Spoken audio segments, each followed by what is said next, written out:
Greetings, I'm Mr. Grimreaper 512 and welcome to another edition of RIP from the Silverscreen.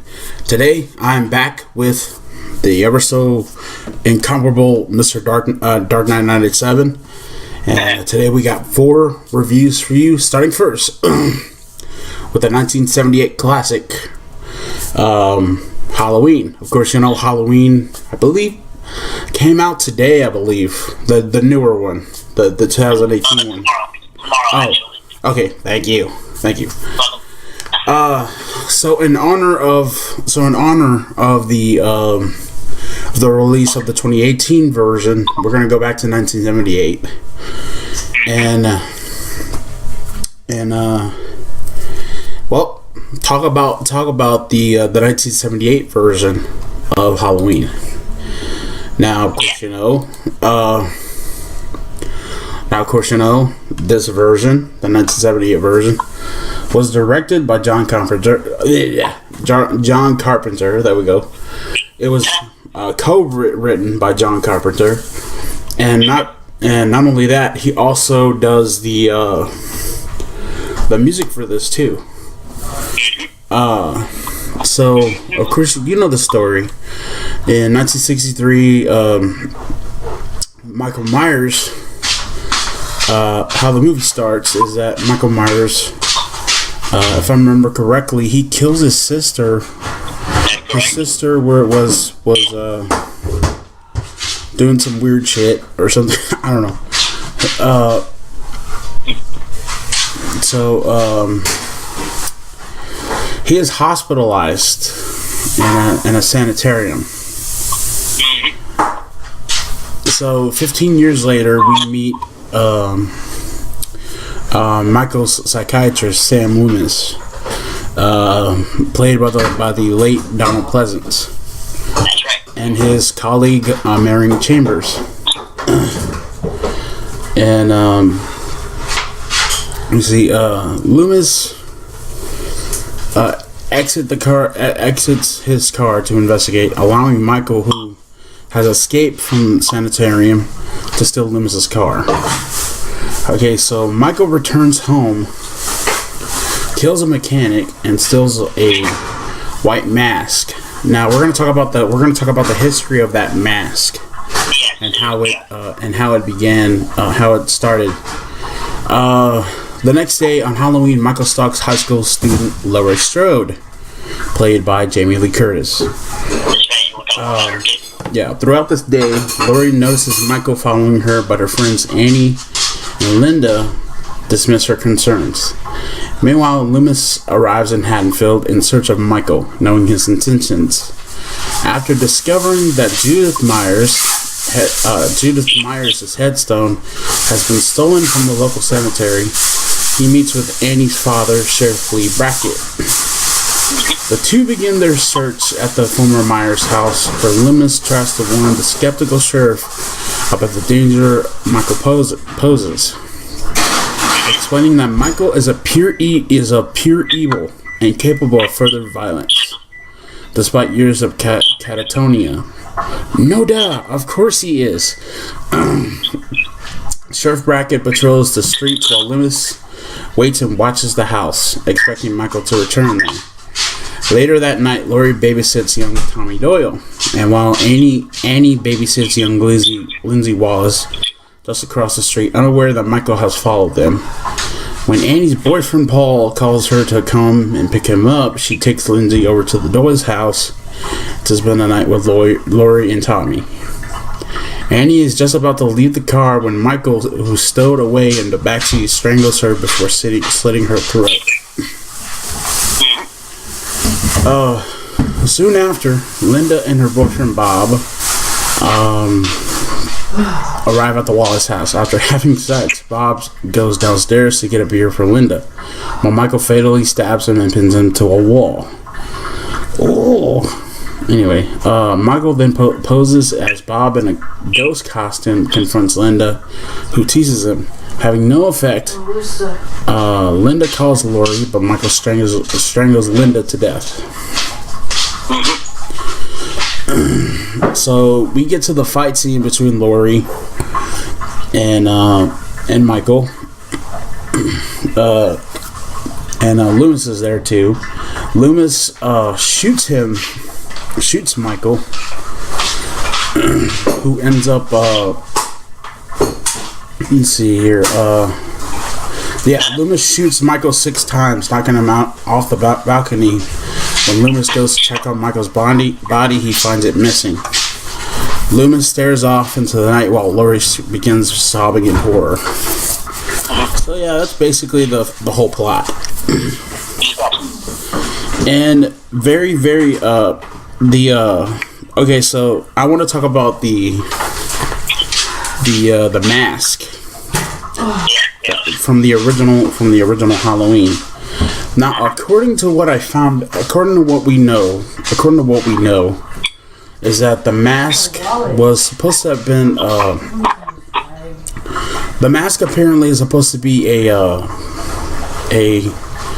version of like Captain Kirk or something like that from. William Shatner mask. I haven't seen it. Sorry, guys. But yeah, so he's supposed to be like a. Yeah. Okay. That was the original idea for the mask.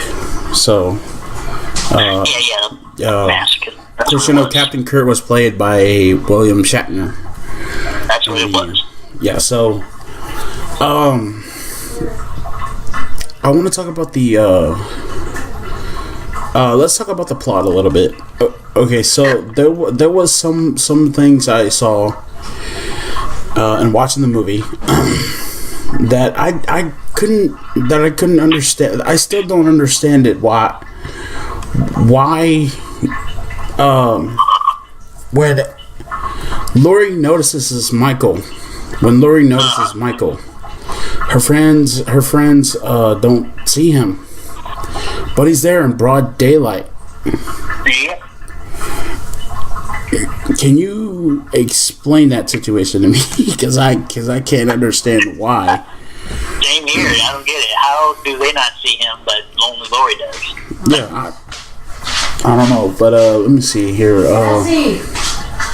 Can you order that perfume? Okay, so Laurie. So Laurie is a babysitter, apparently. Okay. And stuff like that. We'll do it in the morning. I'm sorry, guys. That's my mom. But Laurie is. Yeah, but we can relax. Lori goes to babysit these 2 kids and stuff like that. Well, I think she just babysits Tommy, and I think Andy shows up later on. Or Lindsay, whatever her name is. Yeah, Lindsay.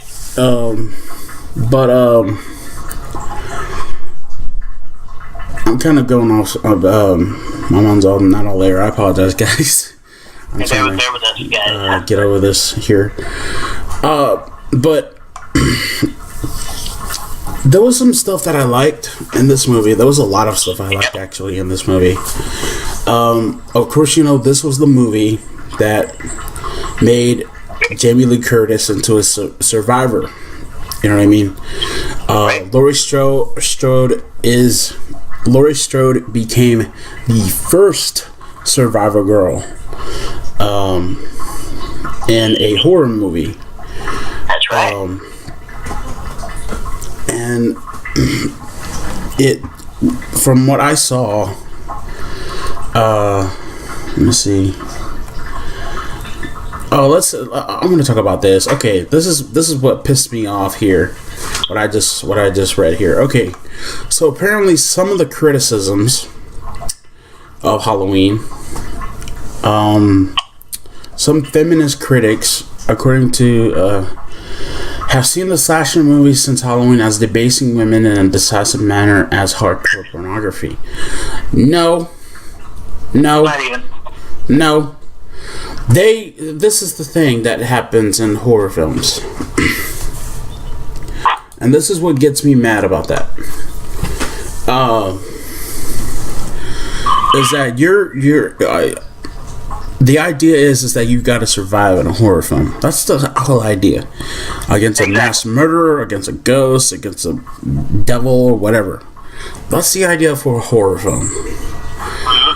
For people to bitch and complain about that, it's not debasing women. It's trying to make women more stronger. That's how I see it. It's trying to make women more more of a stronger character. It's not just been women that have been survivors in horror films. It's also been men as well. But I think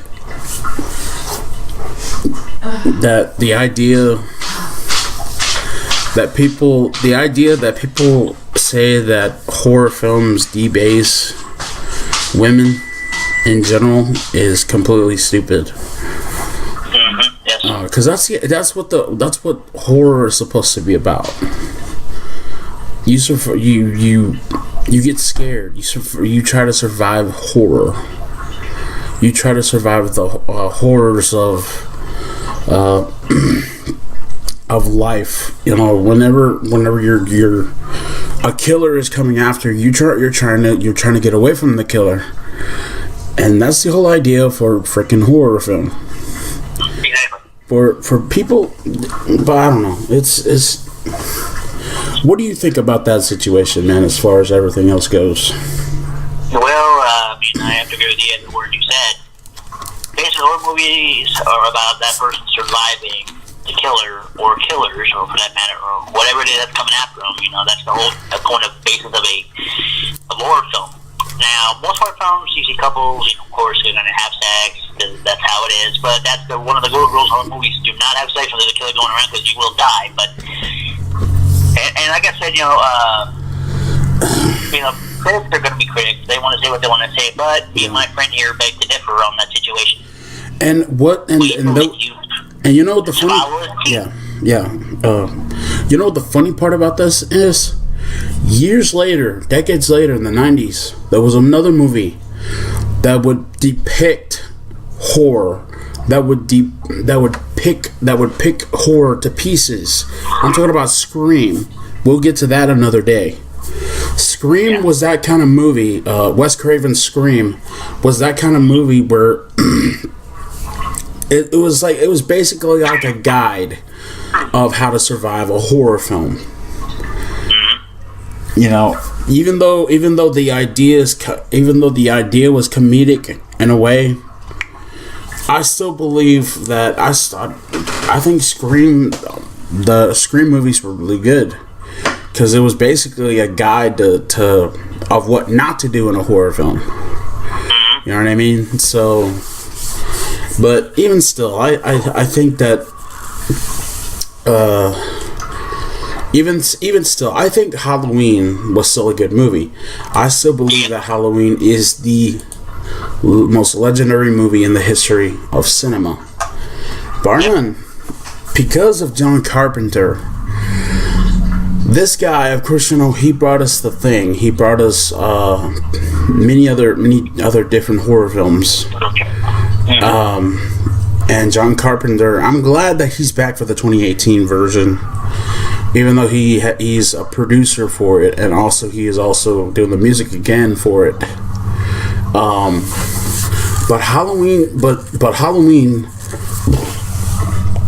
to me is still a very, very huge classic, and because of the way he shoots, the way John Carpenter does his visuals are absolutely legendary. He's not just a master of horror; he's a master of cinema. This dude knows how to do whatever. Knows how to sway the camera. Knows how to pick his spots. And I enjoyed every minute of this film. I think Halloween is a legendary freaking movie. And what did you think of Donald Pleasance as Sam Loomis in the movie? Well, I think he made a great Sam Loomis. He was a British actor. He was one of the guys. I think he did a good job as Sam Loomis. Because Sam Loomis, as you know, many of you may know, was working with Michael Myers after he was committed. Try to reach out to him, reach through to him, and it obviously didn't work. So, but the movies know much about him. But anyway, the late Donald Pleasance made a great Dr. Loomis. I mean, I think for this film, Donald Loomis nobody knew who no one knew who Donald Pleasance be. No one knew who he was going to be because of this film, and or who he was. If it was for this film, so I give Donald Pleasance great because he did a good how to play it, and he knew how to just a genuine actor. So yeah, I like Donald Pleasance. Like I said, now for Halloween we wouldn't know who Donald Pleasance was. Yeah, see what I love about and Jamie Lee Curtis, as young as she was in this movie, and what she's gonna have to go through in the 2018 version of this film.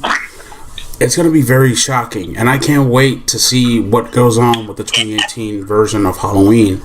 Halloween is a cult classic. Every Halloween, every October, it's always people always talk about that movie. Every which way you know, and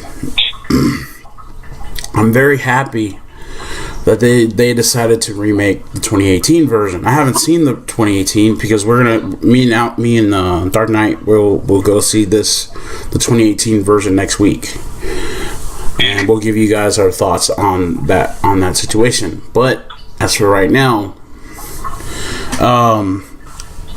I love the movie. I love Halloween, the 1978 version.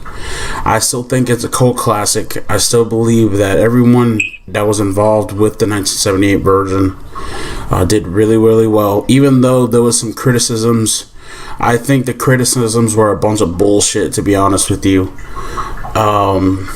This movie, to me, is one of those kind of movies that only comes once every decade. And Halloween was the first, before Freddy, before Jason, that was Michael Myers. And Michael Myers I think Michael Myers is at the top of the food chain as far as horror goes. And I think Halloween deserves recognition. Halloween deserves more recognition as being one of the most legendary films in the history of cinema. And I believe that. And I'm pretty sure Dark Knight 987 believes that too. I do. With that in mind, I gave this film, you damn right, I'm going to give it a 10 out of 10. Why wouldn't I? Why wouldn't I give the first Halloween? This movie started the horror genre. Well, actually, not really. The slasher genre. The slasher genre. We wouldn't, without Halloween, there wouldn't be no Freddy. There wouldn't be no Jason. There wouldn't be Chucky. There wouldn't be the Leprechaun. There wouldn't be any of these other horror films that come after Halloween. And you damn right, Halloween was a legendary. Is still going to always be a legendary film. What do you think of the legacy? And we haven't even gotten. This is the first movie we started talking about. We haven't even gotten into the other ones. The other ones, there's a couple of them that weren't good. We'll discuss that. But we'll discuss that later on down the road. But what do you? From the very first Halloween, dude, what do you think? What do you think the legacy is for John Carpenter's Halloween? How do you feel that legacy has gone since 1978 to now? I gotta tell you what, I mean, if it weren't for this film and the way it did, in the beginning, when the makers of the film, the director, everybody, they weren't sure how this film was gonna, fare. But when it started in theaters, and I think it drove more fans and want to see more and more and more. The way it premised, the way from beginning all the way to now, the way it has just, exploded on the scene, if you want to say. Yeah. is amazing. And again, like I said, this is a classic. And if you guys have not seen this, which have been seeing it, watching the whole series, and we'll talk to you about all the movies in the series. I literally kind of like, gonna get ahead here, but yeah, including the Rob Zombie ones. We're gonna get into that later on too, down the road. All those and stuff. So yeah, like I said, and Michael, you know, the slasher we all come to know as Michael Myers is now an icon in horror genre and horror and slasher genre. You know, one of the horror icons of horror now, Michael Myers. If it wasn't for this Halloween franchise, I think no one would know about the name Michael Myers had not been for the movie Halloween that came out in 1978. And like I said before, that mask, as we talked about before briefly, as you know, those of you who have the DVD and watch behind the scenes, and those of you may know, and then know that is the William Shatner mask that we're talking about. What they did was that did some modification to it to make it look real, creepy and scary. They really did really good with the mask, when they found it, and they did some modifications to it to make it look more intimidating, more scary for Michael Myers character. So that's how all that came to be. So, like I said, if it wasn't for all that and this Halloween film, like I said, Michael Myers would have never been a horror icon in the slasher world and in Halloween world. So exactly, without Michael Myers, there would have been no Freddy, Jason, no Leprechaun, Chucky, no nothing. The horror franchise would not be complete had it not been for Halloween. And now Michael Myers is now a horror icon in the horror movie genre. And next week we're gonna give you guys our review. Next week after we go see it, we're gonna give you guys our review for the 2018 Halloween. Hopefully the 2018 version is good. Since according to what I found out, it's supposed to be a direct sequel to this film here. But I don't know yet. Will it be good? Will it be not? We'll find out next week when we give y'all guys our review. That's gonna be it for right now. We got 3 more reviews, and I also have 3 reactions to give you guys today. Oh, excuse me. Sorry, guys. Sorry. Yeah, that's gonna be it for me. I'm Mr. Grimreaper 2 with Dark Knight 97, and we will see you all in the afterlife. Peace.